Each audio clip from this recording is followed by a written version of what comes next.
Buenos días con todos. Esta tercera sesión está vinculada a hablar sobre el costumbrismo, hablar sobre las características del costumbrismo que se dieron en Perú y también establecer ciertas comparaciones con México. Para esto voy a hacer uso de una presentación, de un PPT.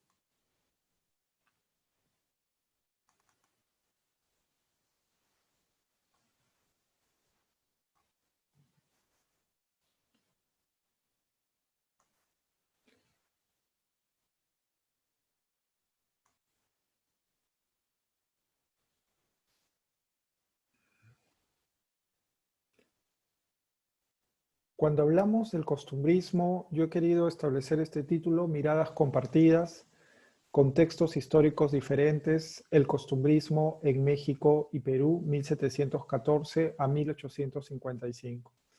Lo primero que cabe mencionar del título de la presente sesión es establecer que el costumbrismo no se origina en el siglo XIX, sino que tiene antecedentes que nos remiten a los tiempos virreinales. Para esto, puedo mencionar que desde el encuentro entre Europa y América a través desde 1492 con Cristóbal Colón, hubieron en el arte representaciones donde se enfatizaba los elementos raciales fenotípicos. En este caso, por ejemplo, es de Andrés Sánchez Galque, Los tres mulatos de Esmeraldas, de 1599, que actualmente se conserva en el Museo del Prado.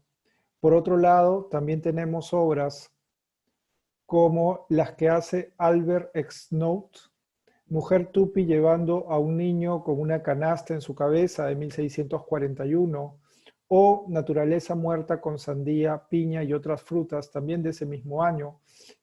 Albert Snout era un pintor holandés que estuvo en un momento en lo que actualmente son los territorios del Brasil. Las tipologías son similares y van a repetirse.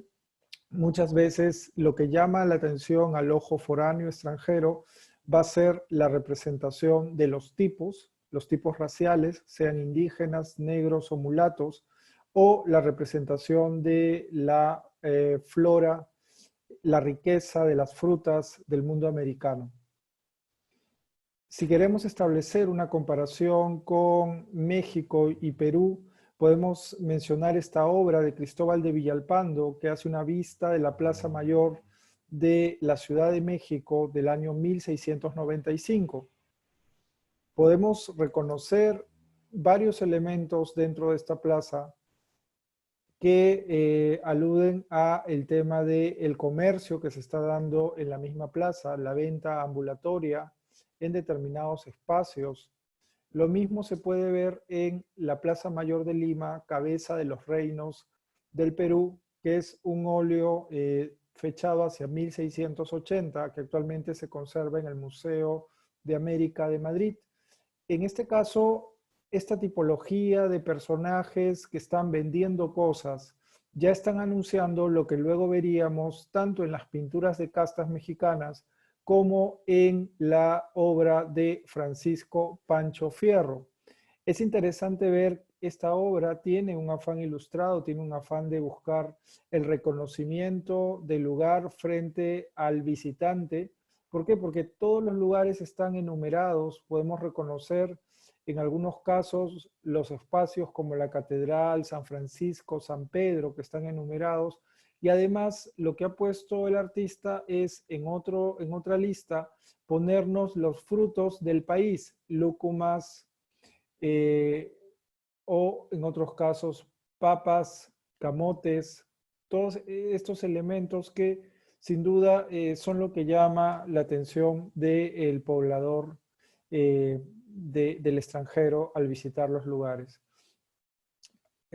Francisco Stasny menciona los antecedentes de la pintura de Fierro y quiere establecer la relación con un artista que se llamó Peter van Laer, un holandés afincado en Italia y que se caracterizó por hacer temas que por lo general el mundo italiano no estaba acostumbrado, que eran temas costumbristas, se le llamó il bombacio. Stasny quiere establecer una relación con la pintura bombaciata y las características de Francisco Pancho Fierro, ya que Peter Van Laer se caracterizó por representar tipos vinculados al comercio ambulatorio. Uno de los elementos para el caso mexicano, para encontrar los antecedentes de la tipología costumbrista, van a ser las series de castas. Les estoy presentando la primera, que se conoce hacia 1711, realizada por Manuel Arellano. Acá tienen un indio chichimeco. Y lo que podemos ver es que esta serie, esta Redención de Mulata, lo que se ve claramente es, aunque no es la tipología exacta de las pinturas de castas, sí la preceden por algunas características como la tipificación etnográfica del retratado. En este caso, las pinturas de castas estaban pensadas para hacer 16 pinturas. Las 16 pinturas evidenciaban la mezcla entre el español y el grupo negro o indio, pero era evidente que conforme que el tronco más importante era el blanco. ¿Por qué? Porque generalmente dentro de estas mezclas, por ejemplo, si era blanco con indio, nacía mestizo, después cuarterón de mestizo y después gente blanca. En el caso del grupo negro no se encontraba esta asimilación del personaje negro. Lo que pasaba era que de gente blanca con negro nace mulato, de mulato con gente blanca nace cuarterón de mulato, y el cuarto era también negro nuevamente, o sea, regresaba al origen del principio. Entonces, estas series de castas que superan en el caso mexicano el centenar, son más de 100, y que la gran mayoría están vinculadas a funcionarios virreinales que después se fueron a España llevándose estas pinturas de castas. La gran mayoría de colección se encuentra en el Museo de América de Madrid, y una de las principales estudiosas es María Concepción García Sáiz. Estas pinturas de castas y las expediciones científicas serían lo que marcarían el desarrollo del siglo XVIII. Acá podemos ver una de las series que está asociada ya a la tipología costumbrista. Está atribuida a José de Ibarra, es de 1725, de español y negra mulato, de español y morisca albino. Se trata de las primeras tipologías de series de castas donde se están representando elementos del mundo cotidiano, elementos reconocidos ya como costumbrismo. Otras obras, como la de Luis de Berrueco, claramente vemos ya una tipología costumbrista, como la representación del aguador. De español con negra sale mulato, de 1740, esto está en el Museo de América. Otra obra interesante y cómo se está relacionando el imaginario guadalupano va a ser la representación de Luis de Mena en Escena del Mestizaje de 1750. Lo que vemos es una asociación de la tipología de castas con la representación de las mezclas, pero al mismo tiempo la representación de los frutos del país. Una forma recurrente del imaginario visual desde afuera, ¿no? Lo interesante también es, si ustedes se fijan en el detalle de la cartela que está acompañada de esta obra, se ven que muchas veces cuando se está hablando del mundo español con la vinculación con lo indio, de español e indio nace mestizo, de española y mestizo nace castiza, de castiza y español nace español. En este caso, la relación de lo español en combinación con lo indio regresa al grupo español. Esto no pasaría con el caso del mundo negro, porque de negro y español nace mulato, de española y mulato nace morisca, de morisca y español nace albino, torna atrás torna atrás sería un retroceso. Y lo interesante también de estas pinturas de castas es cuando se mezclan los distintos grupos raciales que no necesariamente están vinculados a lo español. El grupo de personajes van a ser con características peyorativas, como por ejemplo de mestizo indio nace lobo, de indio y lobo nacen indio. Hay otras series de castas donde se habla de coyote, o en varias de estas escenas se les representa peleando en actitudes de discusión. Otro momento en el cual fueron representadas escenas costumbristas fueron a partir de las series de los biombos que vendrían de la influencia oriental del galeón de Manila. Este está fechado en la segunda mitad del siglo XVIII, está en una colección privada, pero lo que vemos es la Ciudad de México y acá representaciones de tipos costumbristas, vendedores ambulantes o escenas de paseo. Entonces, estos elementos lo que a nosotros nos están probando es que el costumbrismo estaba mucho antes que se pensase en el siglo XIX. Acá tienen otros ejemplos de Andrés de Islas, de Barcino y Cambuja, nace Campa Mulato. Esto es de 1774. Este es un anónimo. Ahora, ¿qué es lo que pasa en Perú en este momento? Solo se conoce una serie atribuida a Cristóbal Lozano y su taller, que es la que realiza el virrey Manuel Amati Juníet hacia 1770 para el Gabinete Natural del Rey. En el caso de la serie peruana, se está enfatizando más el retrato de los personajes, más no los oficios en los cuales ellos están encargando. No vemos un fondo neutro, pero no vemos la tipología que vemos o reconocemos en la serie mexicana. Otro elemento que hay que caracterizar por la zona del hemisferio sur es la serie de Vicente Albán. En este caso, esta es señora principal con su negra esclava de 1783, Indio Jumbo de Maynas cargando cestos con frutas. Esto pertenece a un grupo étnico de Ecuador. Lo que estamos viendo en estas obras es la representación de una tipología jerarquizada que sí aparecen los personajes del mundo americano con sus vestimentas propias, pero además lo que vemos es la representación de los frutos, más no la relación que sí se establece en el mundo mexicano, que es la representación de las pinturas de castas con elementos que caracterizan a un grupo humano familiar y la relación de los trabajos a los cuales se dedican, ¿no? Uno de los artistas españoles que está directamente relacionado a la tipología costumbrista es Luis Paretti Alcázar. Lo que podemos ver acá es jíbaro de la isla de Puerto Rico. Luis Paretti Alcázar era pintor de corte del rey, fue expulsado de la corte, estuvo en Puerto Rico y en Puerto Rico hacia 1777 hace esta imagen de este jíbaro de la isla de Puerto Rico, la misma que luego va a ser reproducida en la colección de trajes de España, tanto antiguos como modernos, que comprenden todos sus dominios. Esto fue una publicación realizada hacia 1777-1788 de Juan de la Cruz Cano y Olmedilla, ¿no? Esta relación en el caso español de las tipologías costumbristas no estaban ausentes en la pintura del rococó español influenciado por el mundo francés.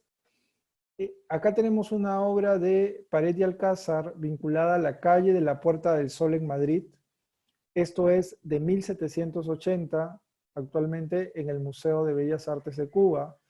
Esta es la publicación que les menciono, que es la colección de trajes de España, tanto antiguos como modernos, que comprenden todos los de sus dominios. Y acá aparece cómo se está visualizando el Perú desde España. Lo que lo que se ve es la representación dicotómica. Esta representación dicotómica que ha estado presente en el discurso del siglo XIX y también en parte del siglo XX con muchos matices y diferencias también, podemos ver, por ejemplo, la representación de española criolla de Lima y India del Perú. Ahora, ¿cómo se está representando México? México se está representando a partir de las imágenes de las pinturas de castas, el tema de la familia. Entonces, sí tenemos acá, en relación al tema costumbrista, una diferenciación entre México y Perú. Si bien están apelando a una retórica costumbrista, lo que están haciendo también es establecer una diferenciación. En el caso del Perú, se trata de retratos que están aludiendo a un grupo humano y por tanto son representaciones de un colectivo. En el caso de México, la vinculación con la serie de castas está más asociada a la relación con el mestizaje, una validación del mestizaje. Acá no, acá hay una separación. Esto viene a cuenta lo que se le pregunta en el Mercurio peruano, se le pregunta a De la Mata Linares si había la posibilidad de que en el Perú hubiese un futuro a través de la común convivencia entre el blanco y el indio. A lo que De la Mata Linares responde que era imposible que el blanco y el indio pudiesen convivir en una sociedad común. Acá tienen otras escenas de Juan de la Cruz Cano y Olmedilla que están relacionadas a tipologías costumbristas, pero esta vez de distintas partes de España. Otros ejemplos de esa tipología, no solo Paret y Alcázar estaban relacionados al imaginario costumbrista en el siglo XVIII, podemos mencionar a Antonio Carnicero en esta ascensión a un globo Montgolfier en Aranjuez de 1784, o las propias escenas que son realizadas para tapices para los palacios de invierno del rey de Francisco de Goya y Lucientes, esta es Los Zancos. Goya participa haciendo estos cartones, no solo él, sino había todos unos pintores de corte que realizaban estas obras vinculadas a los palacios de invierno de los reyes españoles. Acá tenemos otra obra de Goya, que es La pradera de San Isidro, de 1788. Es importante tener en cuenta el mundo francés y la influencia del rococó francés en el arte español del siglo XVIII para poder entender este proceso que luego va a conducir a las exploraciones del desarrollo del costumbrismo peruano especialmente. ¿Por qué lo digo? Porque, por ejemplo, acá podemos ver a un artista del rococó francés, Fragonard, y podemos ver que, por ejemplo, Lorenzo Tiepolo, un artista que hacía murales, que va a venir a decorar el Palacio Real en Madrid. Luis Paret y Alcázar, otro artista que ya lo he mencionado, importante. Dentro de este grupo de gente estaba muy relacionada con la tipología costumbrista en sus obras. Por ello, también podemos mencionar a artistas que van a venir en las expediciones científicas.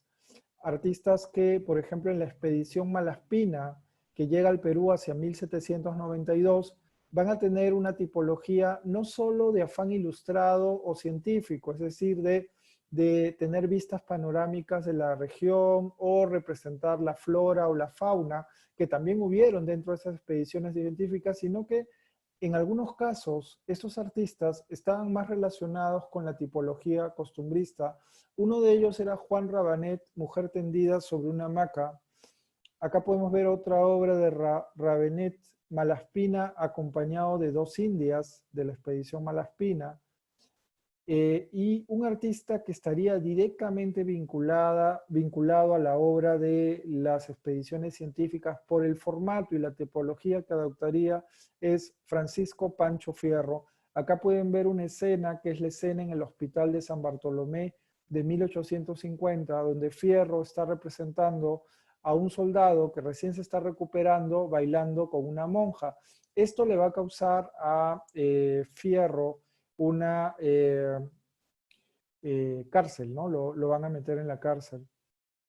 Ahora, en este periodo también podemos mencionar a un artista que es Claudio Linati. Claudio Linati es un pintor italiano, viajero. Él va a producir hacia 1828 costumbres civiles, militares, religiosas de México diseñadas directamente de la naturaleza. Esto es publicado en Bruselas. De acuerdo a Toussaint, esto no se conoce en el mundo mexicano. Linati hacía responsable a la plebe, en este momento a las castas, de los atrasos de la sociedad mexicana.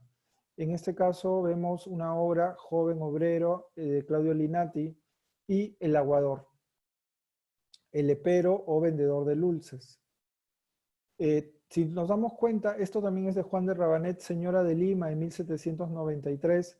Lo que vemos es una tipología donde se enfatiza la representación de la vestimenta, donde hay un fondo neutro que nos hace como que enfatizar más en la representación del personaje con la vestimenta. Un proyecto importante que también tendríamos que mencionar es el proyecto ilustrado que va a realizar Baltasar Jaime Martínez Compañón en la diócesis de Trujillo. Entre 1782 a 1784 realizó más de 1.400 acuarelas a un grupo de artistas indígenas. Podemos también mencionar estos proyectos, ¿no? Lo que indicaría es de que de todas maneras hay una relación entre las expediciones científicas y los proyectos de ese costumbrismo que luego se va a desarrollar en el Perú.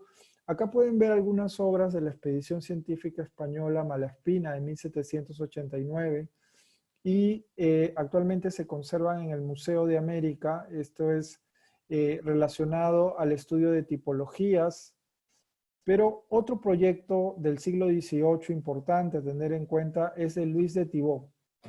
Luis de Thibaut hizo esta obra, era un artista francés, Cuadro de Historia Natural, Civil y Geográfica del Reino del Perú de 1799. Este cuadro está relacionado con Lecuanda. Lecuanda era sobrino de Martínez Compañón. El cuadro retrata las minas de Hualcayoc en el centro. Luego tenemos la representación de la flora y la fauna del Perú, de los reinos del Perú.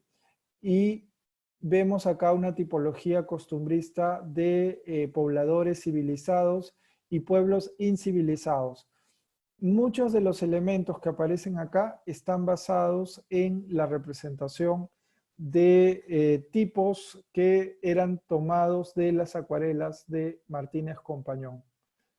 Y también de la relación del gobierno del excelentísimo señor don Francisco Gil de Lemos y Taboada, virrey del Perú, que entrega a su sucesor, el señor Barón de Bellarani, en el año de 1796.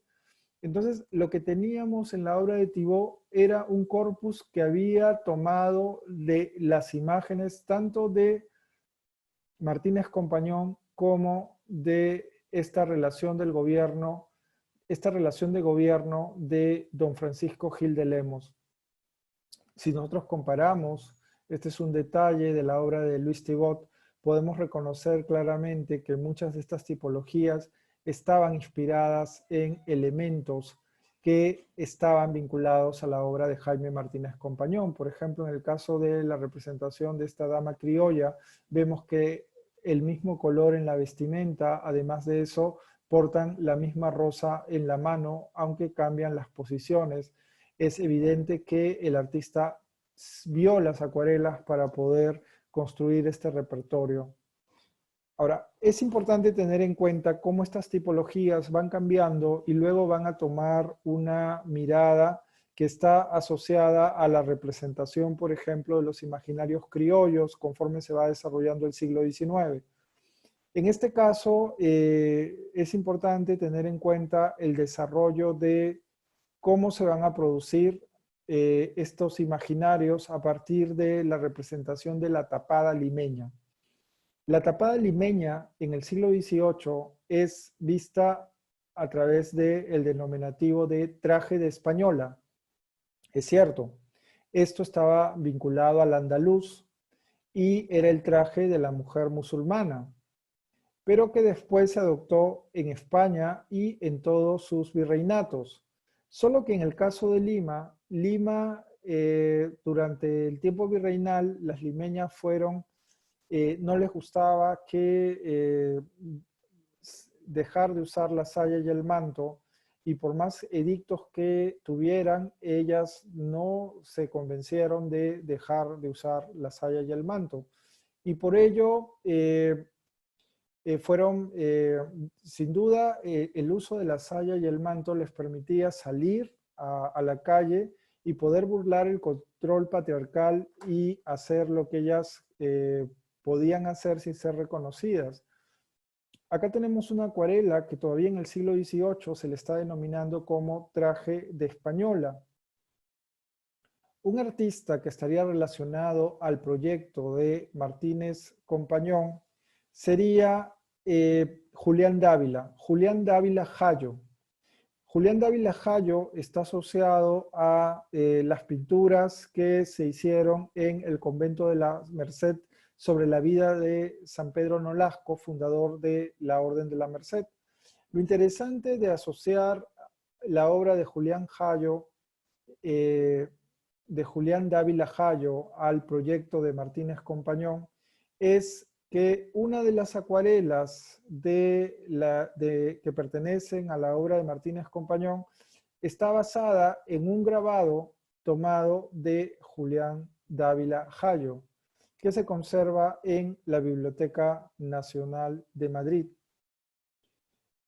La representación del tema de la mujer con velo ya estaba presente desde antiguo. Como ya lo he mencionado, era el traje visto a la mujer española o musulmana.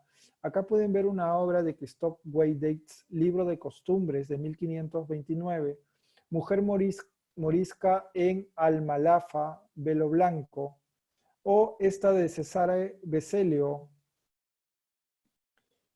que también podemos reconocer hacia 1540 la representación de mujer española con el traje y el manto que la cubre. O de Francisco Alfatega y Cortés. Aquí se contienen 4 famosos romances publicados hacia 1687, donde aparece también la imagen de la tapada. O esta obra, que es una vista de Madrid, donde se conserva una joven con velo también.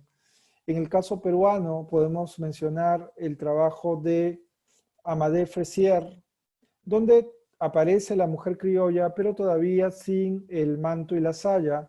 Pero ya en Amadé Fressier podemos ver en el caso de este personaje que está tapado, se le denomina como española envuelta en una mantilla y que solo se cubre un ojo. Esto es hacia 1714.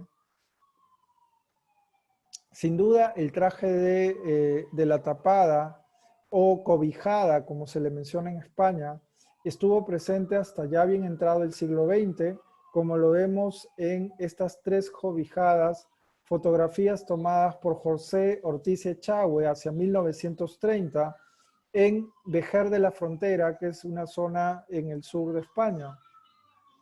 Acá también podemos ver la obra de Fernando Brambilla relacionado con la expedición Malaspina. Esto está relacionado con el paseo de aguas de Lima. Podemos reconocer la casa de la Perricholi, Micaela Villegas, en la esquina, el paseo de aguas, y de espaldas visualizamos la representación de la tapada. Otra obra importante para encontrar estos antecedentes del origen de la tapada son 2 mujeres domésticas que han adoptado el traje español. Esto fue publicado en The Present State of Peru y escrito por Joseph Skinner hacia 1805. Y por último, podríamos llegar a la representación de la serie Barber.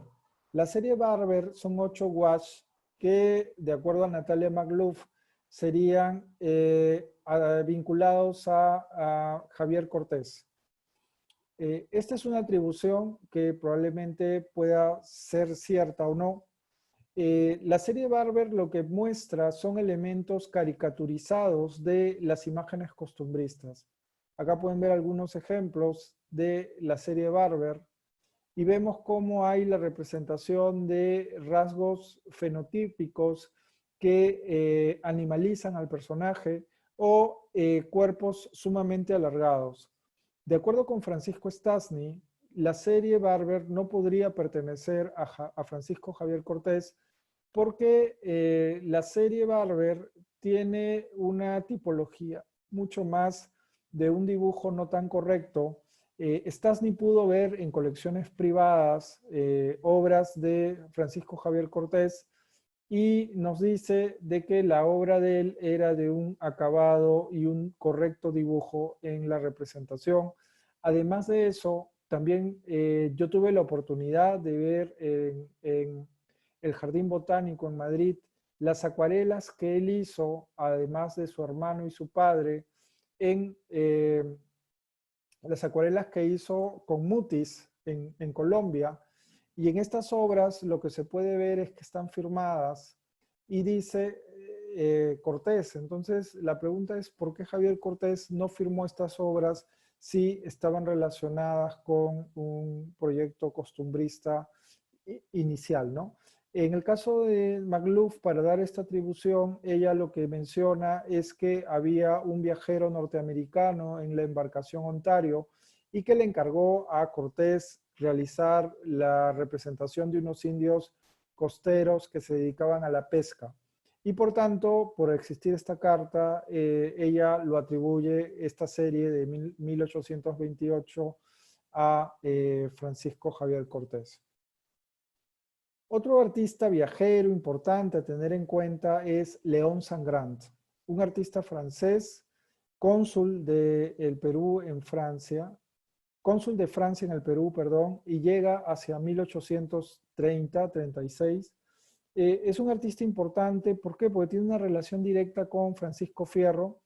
Incluso él lleva acuarelas que actualmente se conservan en la Biblioteca Nacional de París. Llevó acuarelas de Fierro y de Merino en su viaje. Acá podemos ver una acuarela de Angrand con la representación también de las tapadas. Los elementos que muestran son claramente, directamente relacionados a la serie Barber porque está la representación grotesca de los personajes.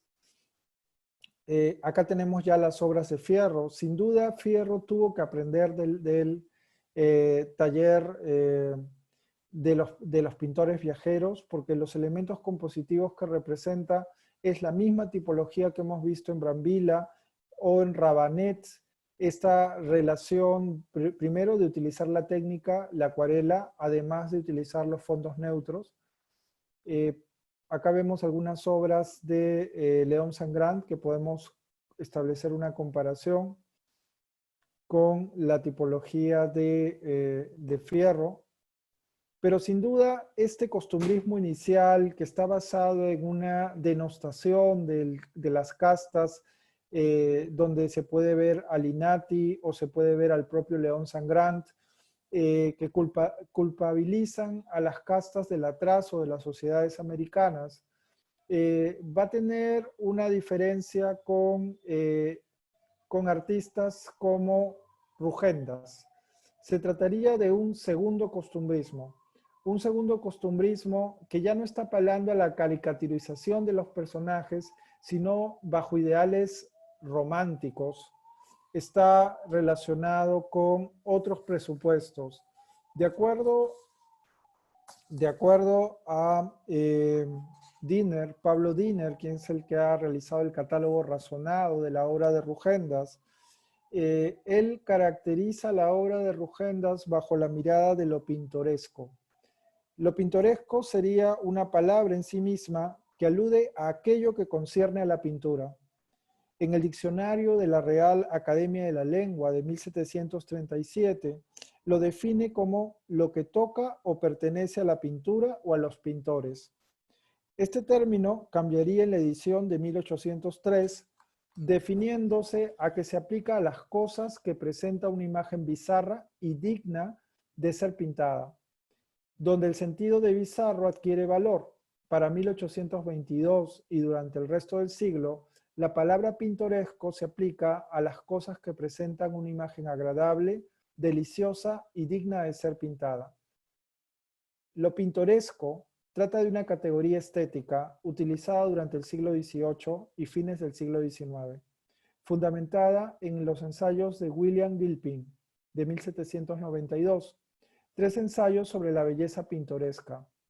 En estos escritos se pretende averiguar cuál es la cualidad que caracteriza como pintorescos ciertos objetos que componen el paisaje, su infinita variedad, su variación en función a la combinación y las condiciones de otros efectos ambientales, vistas como un todo, pero que mayoritariamente solo se da la belleza de las partes. Lo pintoresco se consolidará luego como un concepto de teoría del arte para luego ser identificado como una categoría estética, de acuerdo a Diner, que lo pintoresco para el viajero del siglo XIX, cito a Diner, tiene el valor de un instrumento que sirve específicamente al propósito de aprender las experiencias vividas en un escenario diferente al del mundo cotidiano del viajero, situándolo entre lo bello y lo sublime. El objetivo del viaje pintoresco era encontrar la belleza de cualquier tipo, tanto la producida por la naturaleza como por el arte, sobre todo logrando encontrar la belleza pintoresca en un escenario natural. Uno de estos artistas que encarnaría este sentir de lo pintoresco sería Juan Mauricio Rogendas, artista viajero y uno de los más notables ilustradores del continente americano. Trae a la memoria los trazos esenciales de la categoría, su significado inicial y las connotaciones que fue incorporando a través del uso en el curso de los años, mediante la observación del paisaje latinoamericano. Estuvo alrededor de 15 años, llegó a recorrer Latinoamérica, visitó países como México, Chile, Perú, Bolivia, Argentina, Uruguay y Brasil, y nos deja una cantidad de obras, miles, relacionadas a dibujos, acuarelas y óleos. Escritos como el ensayo sobre la geografía de las plantas de 1805 a 1807, hasta el Cosmos 1845 a 1862 de Alexander von Humboldt, dan muestras de la labor teórica en la materia y construcción del paisajismo tropical del científico, viajero alemán, formulando propuestas concretas sobre el procedimiento a seguir en la producción de los mismos. Lo pintoresco está en la propia naturaleza, en su riqueza y en sus contrastes. Esto posicionó la relación de paisajes tropicales en el espacio del arte occidental, manifestando simultáneamente pautas puntuales como la coherencia en la representación fisonómica de la naturaleza, como propósito central en la composición de una pintura paisajista, principio que deriva en la geografía física para su representación, que incluye el componente placentero que otorga lo pintoresco. Ahora, es importante tener en cuenta que en el caso de Rogendas va a tener todo un periplo por el arte latinoamericano. Él va a venir en una expedición en Brasil. Él pintó en Brasil, viene con la expedición del ruso Georg Henry Landorf hacia 1821 a 1829. Rogendas pintaría Brasil, Argentina, Uruguay y Chile entre 1834 a 1842 y 1845. En Perú estaría entre 1842 a 1844. En Bolivia y México, 1831 a 1834, y publicó su viaje pintoresco al Brasil en 1826. Ahora, en este costumbrismo romántico, que ya no tiene mucho que ver con el costumbrismo inicial de Ayn Rand, Linati, donde hay o la serie Barber, que se caracteriza por caricaturizar a sus personajes, vemos que las tapadas se han convertido en seres casi etéreos, el pie pequeño, la cintura de avispa y los rostros angelicales son una característica en la cual está poniendo Rugendas a este personaje. Acá lo vemos en el Palacio de Torre Tagle, Lima, 1843, o en esta escena completamente romántica por la representación de este paisaje sublime. Pero si ustedes se dan cuenta y analizan, las 4 mujeres tapadas están en el RIMAC, ¿no es cierto? Acá podemos reconocer el puente de piedra, podemos reconocer la torre de Santo Domingo y la portada que en ese entonces existía de ingreso a la ciudad. Sin embargo, estas perspectivas de amplitud en el espacio no son o no corresponden a la realidad del mundo limeño de ese momento. Otra obra, El encuentro de la Alameda. Acá podemos apreciar un autorretrato de Rugendas. Esta de acá es La reina del mercado, vendedora de frutas en su tienda. Esta es una obra que se conserva en Chile. Y acá un ejemplo también de representación de un mercado en el caso de México, pintado hacia 1833 al 35. Un artista importante a tener en cuenta también es Ignacio Merino. Se trata de nuestro primer pintor académico y que va a ingresar en el estudio de esta sesión y de la siguiente, pero Merino es importante. Merino se forma desde los 4 años en el taller, en un colegio de un liberal Silvela que radicaba en París. Su familia es de dinero y le ha costeado el viaje y la educación en Francia. Merino regresa al Perú y sin duda es un artista que tiene una relación directa con el espíritu romántico. Está en un país que es su país de origen, pero tiene toda una formación francesa. Empieza desde 1837 a realizar dibujos de tipos costumbristas y podemos decir que la primera etapa de Merino está asociada al repertorio costumbrista que ya había popularizado Francisco Pancho Fierro. Esta imagen, que se titula La jarana de Chorrillos, es una obra donde se menciona, de acuerdo a Flores Arauz, que el personaje sentado tocando la guitarra se trataría del mismísimo Francisco Pancho Fierro. Acá podemos reconocer a otro personaje que va a ser recurrente y lo vamos a ver en la siguiente sesión del curso. Se trata de Manuela Enríquez de Lazo, muy representada en este periodo. Además de eso está acompañada de probablemente Francisco Lazo, aunque eso todavía tendría que estudiarse. Merino, en este periodo, Merino había sido un artista que había tenido influencia de Maupassant. Él va a publicar en París esta obra que es Lima por dentro y por fuera, de Esteban Iterray y Landa, que publicaba bajo el seudónimo de Simón Allanque. Esta es una obra de 1854 que contenía 18 grabados realizados por el director de la Academia de Pintura en ese entonces de Lima.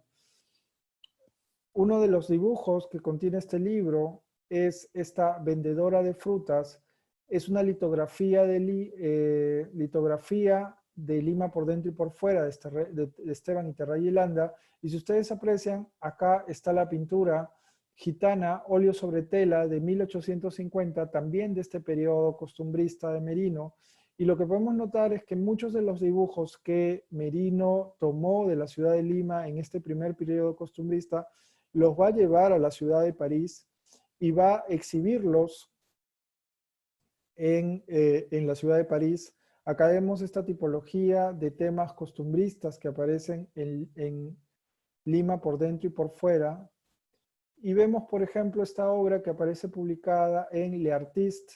Es una revista que aparece en... Es una revista que aparece... Es importante entender el trabajo de Merino. ¿Por qué? Porque Merino es el que va a presentar la obra de Francisco Pancho Fierro y de los costumbristas que habían desarrollado ese tipo de lenguaje en el mundo local peruano. en los salones oficiales de París.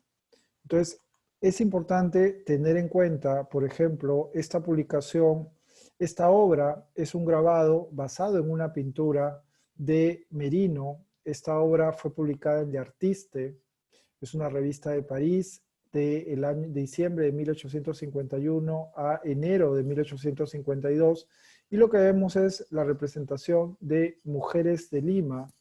En este caso, el tema es que la prensa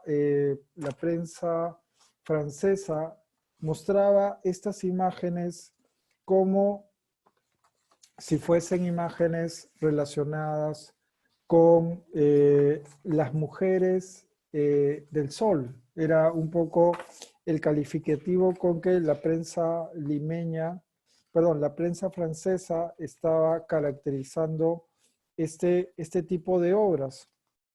Ahora, es importante tener en cuenta cómo se está desarrollando este costumbrismo que sin duda está siendo presentado en el mundo francés. El denominativo hacia 1850 fue las hijas del país del oro y del sol. Posteriormente, Merino abandonaría su etapa costumbrista para realizar tipos históricos basados en interiores del siglo XVII, interiores holandeses o españoles.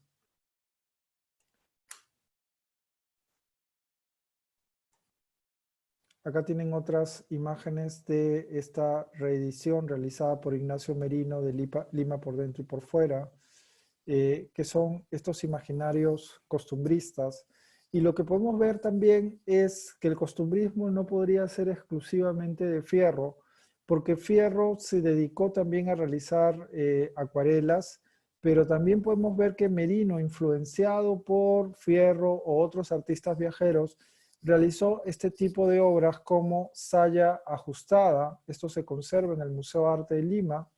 Se trata, y acá podemos ver algunas obras. Una es de Ignacio Merino, las otras dos pertenecen a Francisco Fierro y la tercera es un anónimo, es una tapada con falda encarnetada de espaldas. ¿Qué es lo que podemos entender? Lo que se trataría es de que había un comercio de obras costumbristas pensadas para el viajero. Acá vemos una obra de León Sangrant y fíjense las diferencias si nosotros quisiéramos comparar las imágenes de la tapada de Angrand versus las imágenes de Rugendas. Claramente se pueden ver dos miradas completamente distintas en cuanto a la visualización de ese tipo costumbrista. Fíjense, esta imagen de una tapada de Rugendas es bastante elocuente para poder evidenciar lo que yo les digo, ¿no? Mientras Sangrante está utilizando un tipo caricaturesco que es representado de espaldas y con ciertas amplitudes en la representación de los rostros caricaturizados. En el caso de Rugendas, apela a la representación de mujeres completamente delgadas, con una cintura muy pequeña y con un pie sumamente pequeño. Entonces, esto es importante tenerlo en cuenta porque lo que nos está incidiendo es que el mundo costumbrista, si bien viene desde afuera y está relacionado con la tipología foránea, es cómo nos ven y cómo nosotros decidimos vernos, es que también va a tomar sus propios referentes.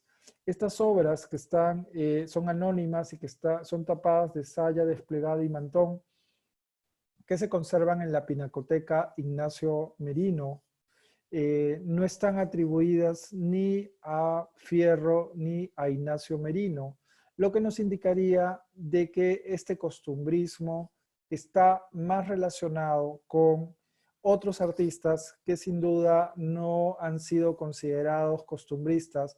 Pasa lo que Mercedes Gallagher de Park dijo cuando estudió la obra de Fierro, Pancho Fierro y los panchofierristas, que quiere decir de que ella, al asumir la importancia de Fierro, mencionó que otros que habían seguido su misma tipología eran sus discípulos o sus continuadores.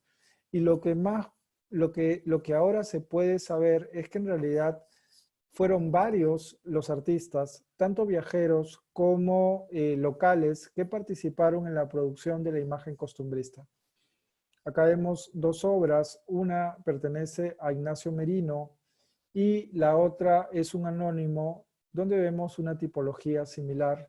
Y acá podemos ver la obra de Francisco Lazo en torno a la representación de tapadas en la parte superior y en la parte de abajo la representación de la escena del Arabico o Pascana, descanso en las cordilleras. Y mi pregunta sería, ¿acaso las obras de Lazo relacionadas a las escenas de Pascanas no serían tipologías costumbristas también? Acá tenemos algunas imágenes de Ignacio Merino con tipos españoles.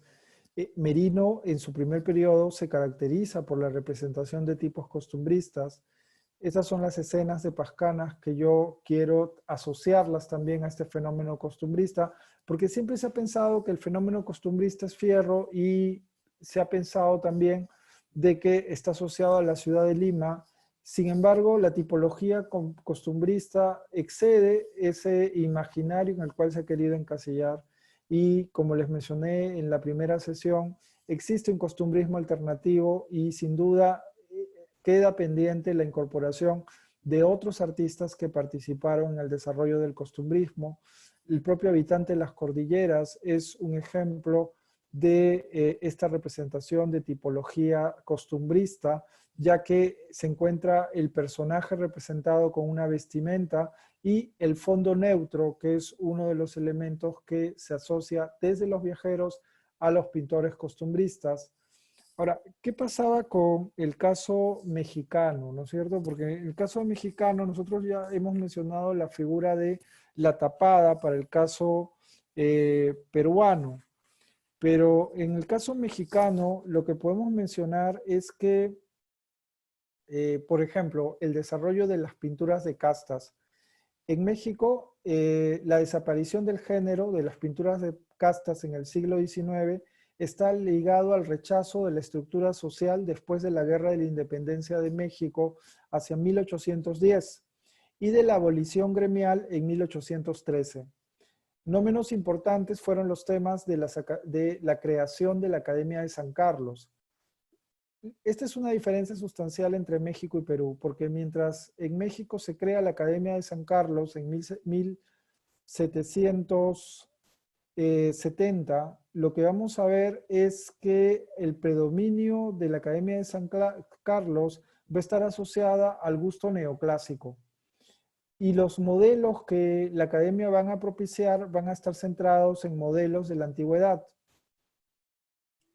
Ahora, por ejemplo, lo que vamos a ver también en el desarrollo del costumbrismo mexicano es que ellos van a desarrollar más en la prensa ilustrada, en el trabajo de las revistas, van a estar muy relacionados con el elemento romántico, de los tipos costumbristas vistos a través del romanticismo.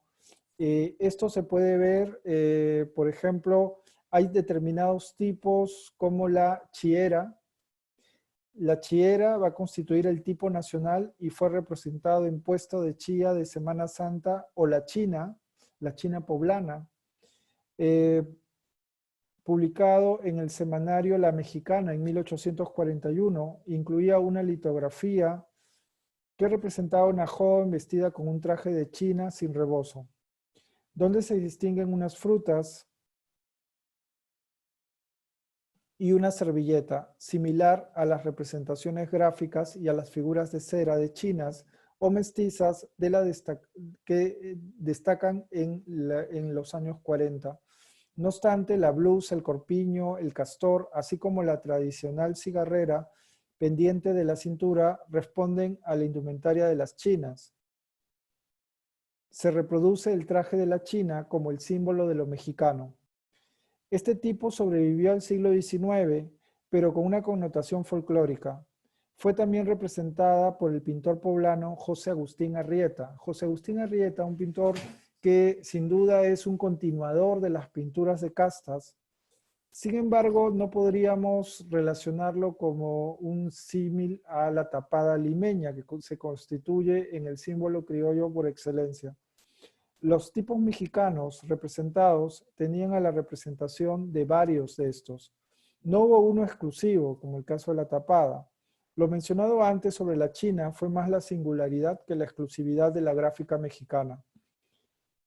Se pueden apreciar ciertos elementos que se asocian a la tipología de la tapada limeña, como la representación del pie pequeño. Esto se demuestra, por ejemplo, en la coqueta. Acá tienen otra obra de Joaquín Heredia, Puesto de Chía de Semana Santa del Museo Mexicano de 1844, es una litografía.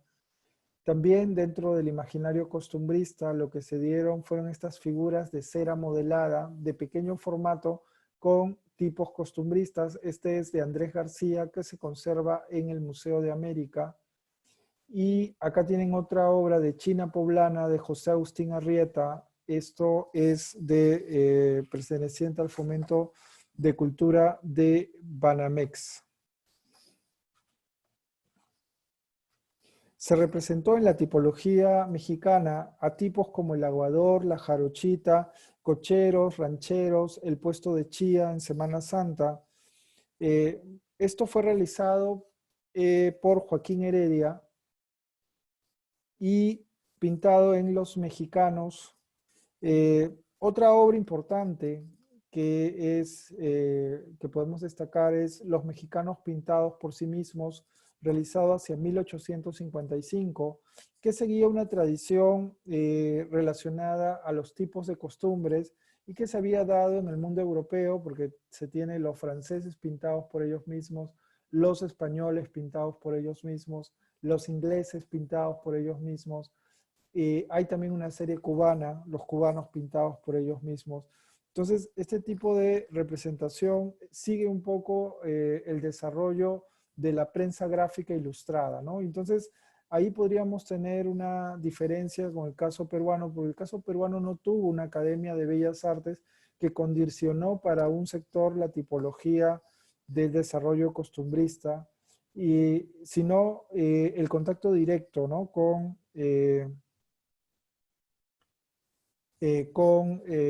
los viajeros fue lo que va a condicionar su desarrollo. Otro elemento también que podemos mencionar es la obra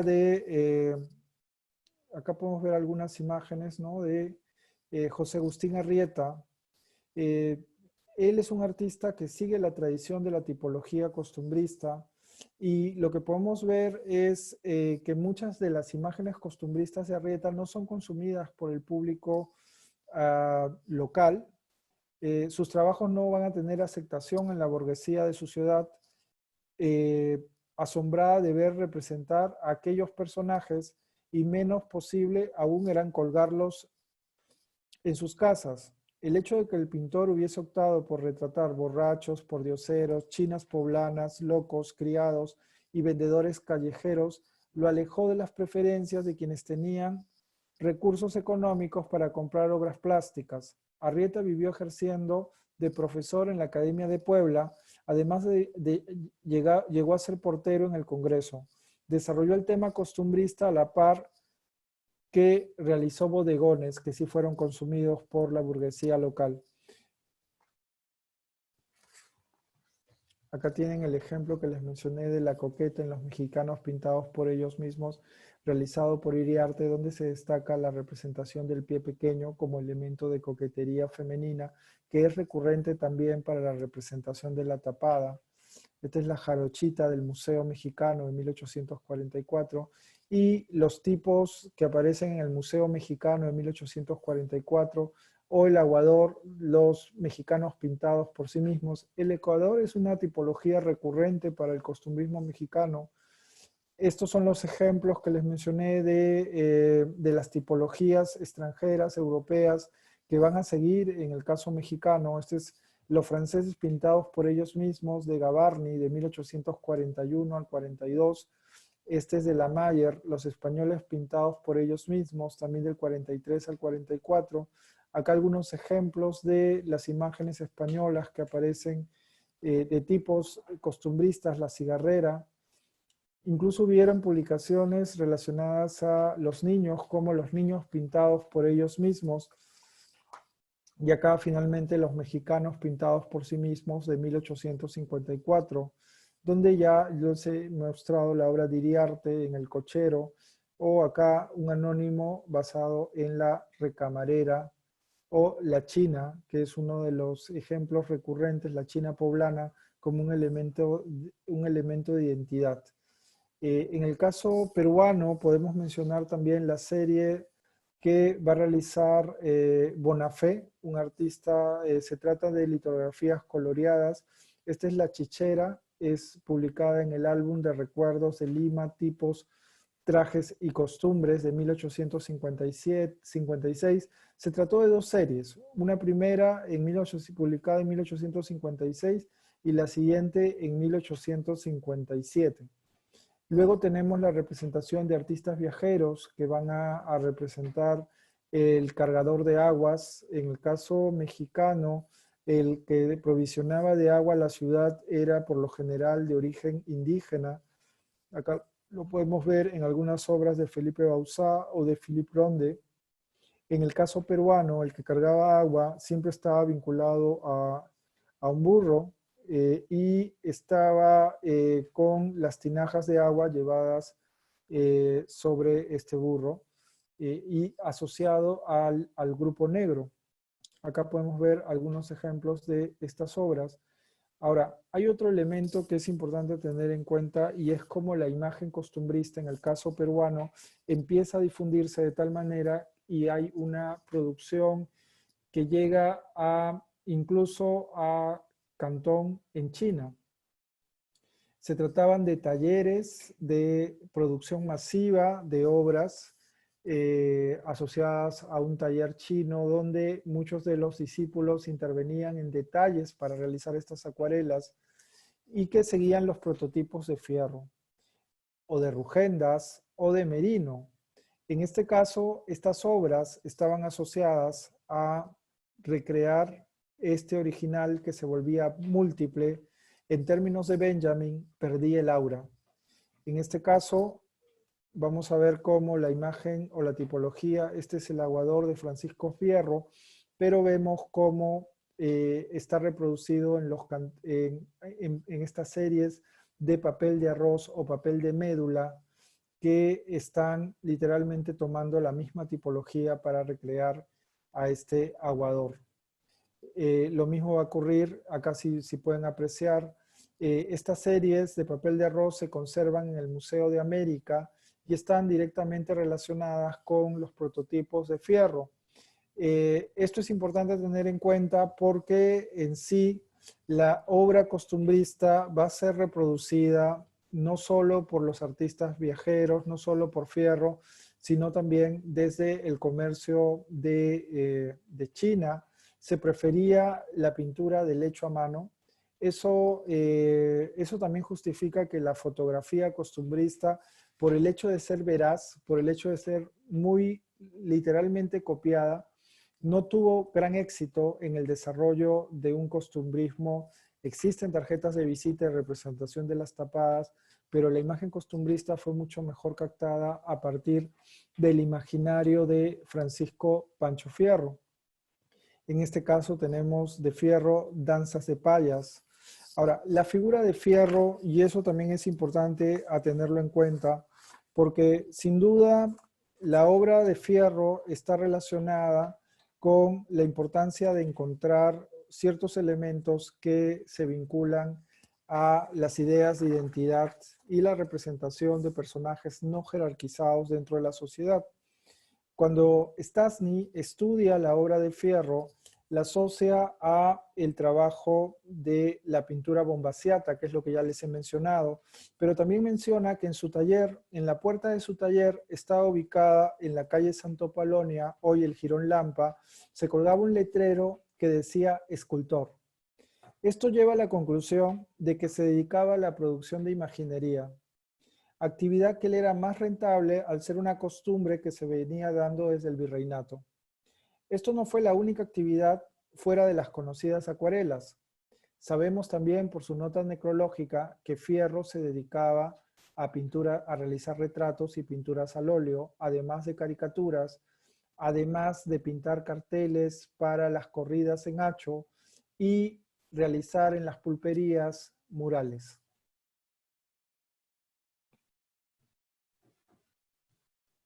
Retrató al óleo a los personajes importantes y hizo la acuarela y que vendía en Ricordi, en el almacén Ricordi, a los turistas las imágenes costumbristas que realizaba.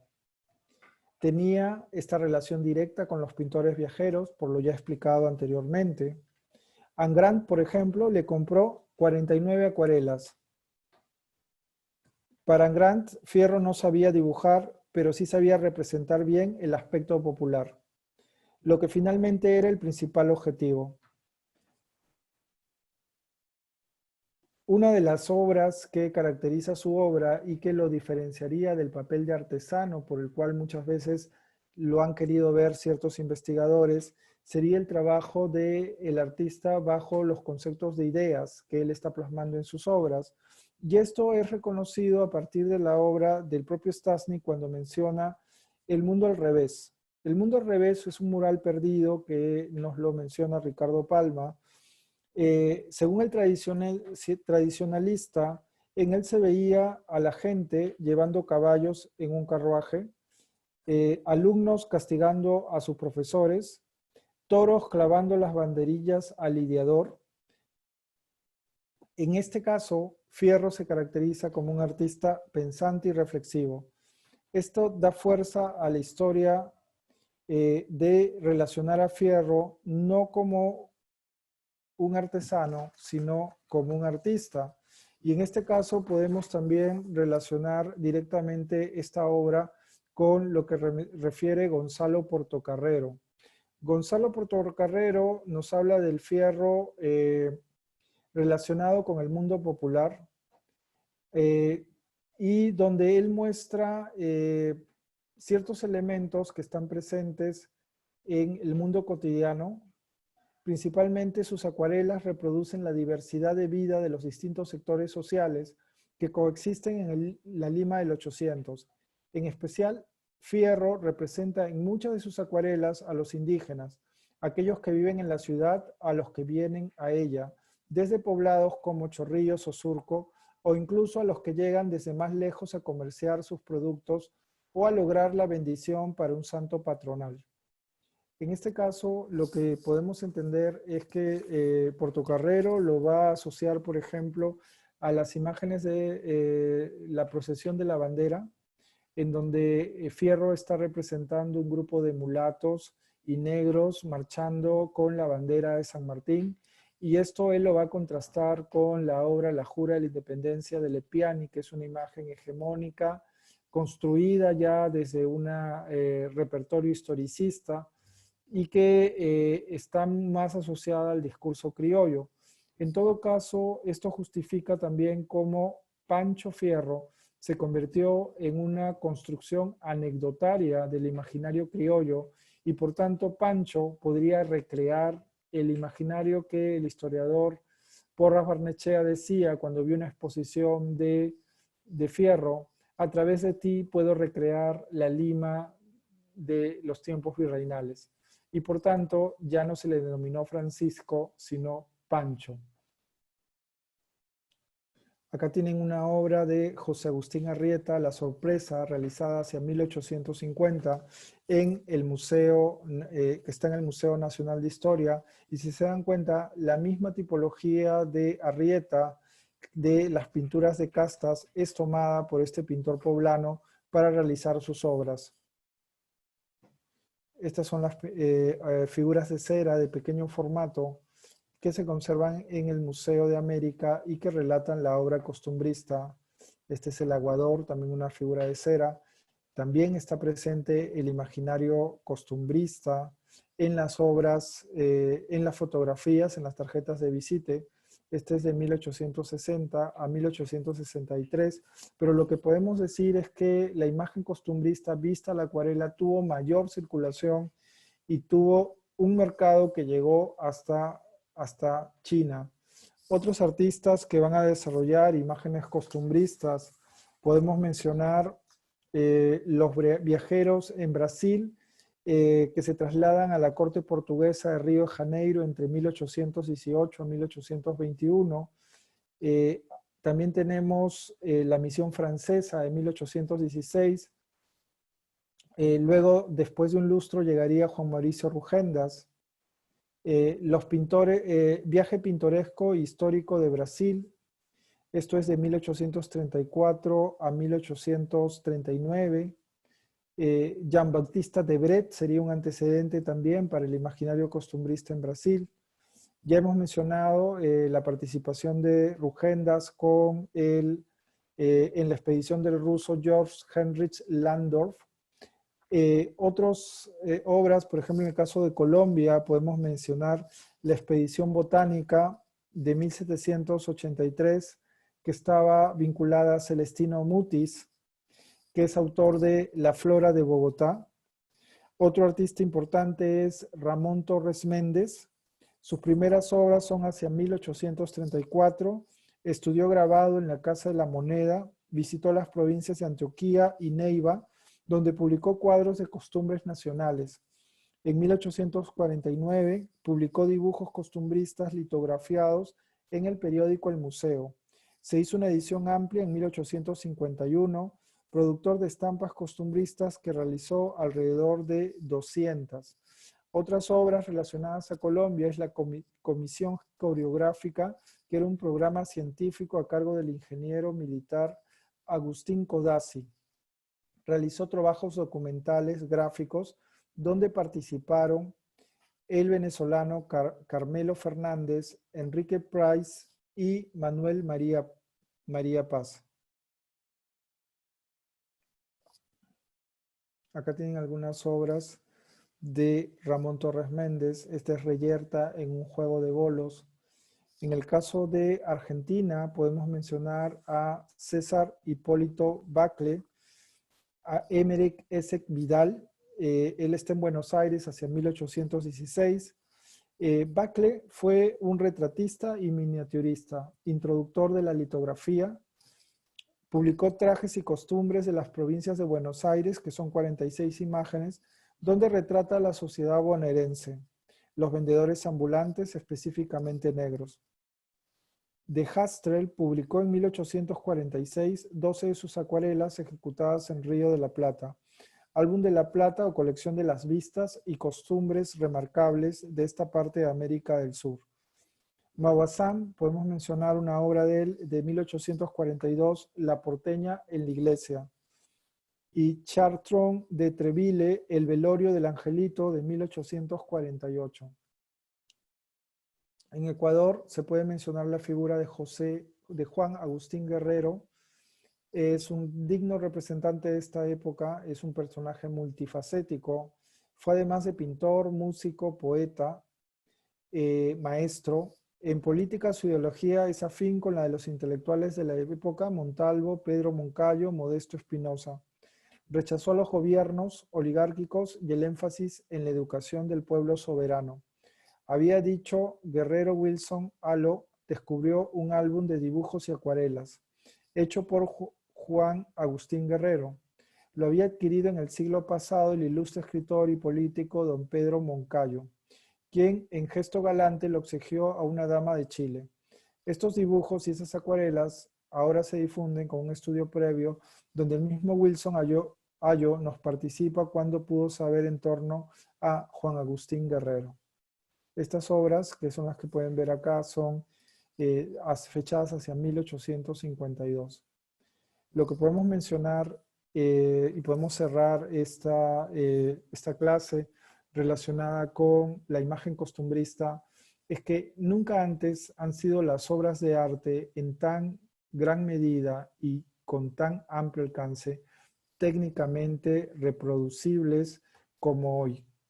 Esto lo menciona Walter Benjamin y sin duda es característico para poder pensar en la imagen costumbrista, ¿no?